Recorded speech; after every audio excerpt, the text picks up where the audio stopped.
السلام علیکم بھائیو، آج میں نیو ٹاپک کے ساتھ حاضر ہوا ہوں جس میں اپنے پیارے حضرت محمد صلی اللہ علیہ وسلم کی زندگی کے بارے میں بتاؤں گا۔ سب سے پہلے آپ لوگوں سے گزارش ہے کہ میرے چینل کو سبسکرائب کرو۔ شروع کرتے ہیں بغیر ٹائم ضائع کیے۔ آپ صلی اللہ علیہ وسلم 20 اپریل 571 عیسوی کو مکہ مکرمہ میں قبیلہ قریش میں پیدا ہوئے۔ آپ صلی اللہ علیہ وسلم کے والد عبداللہ وفات پا چکے تھے، اس لیے پرورش آپ کے دادا عبد المطلب نے کی۔ آپ صلی اللہ علیہ وسلم کی والدہ کا نام آمنہ تھا۔ ولادت کے بعد 7 روز تک صوبیہ کا دودھ پیا جو کہ ابو لہب بن عبد المطلب کی لونڈی تھی۔ عرب کے دستور کے مطابق 8ویں روز قبیلہ بنی سعد کی ایک خاتون حلیمہ سعدیہ کے سپرد کیے گئے، جو کہ آپ صلی اللہ علیہ وسلم کو مکہ کے نواح میں قبیلہ بنو سعد کے گاؤں لے گئے۔ حلیمہ سعدیہ آپ صلی اللہ علیہ وسلم کو ہر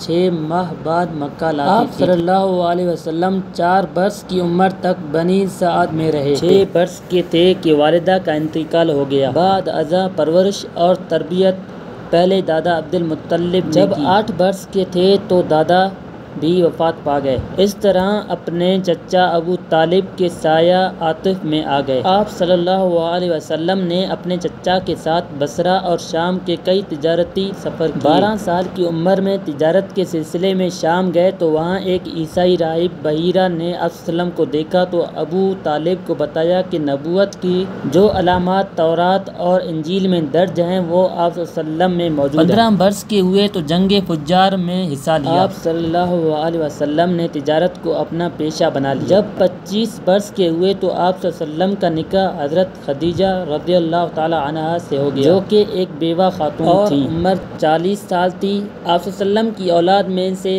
3 بیٹے اور 4 بیٹیاں حضرت خدیجہ رضی اللہ تعالی عنہا کے بطن سے تھے۔ آپ صلی اللہ علیہ وسلم بہت دیانتدار اور امین تھے۔ آپ صلی اللہ علیہ وسلم 40 برس کے ہوئے تو ایک دن حسب معمول مکہ کے قریب واقع غار حرا میں عبادت کر رہے تھے۔ اللہ تعالیٰ نے فرشتہ جبرائیل علیہ السلام کی وساطت سے آپ صلی اللہ علیہ وسلم کو نبوت کے منصب پر سرفراز کیا۔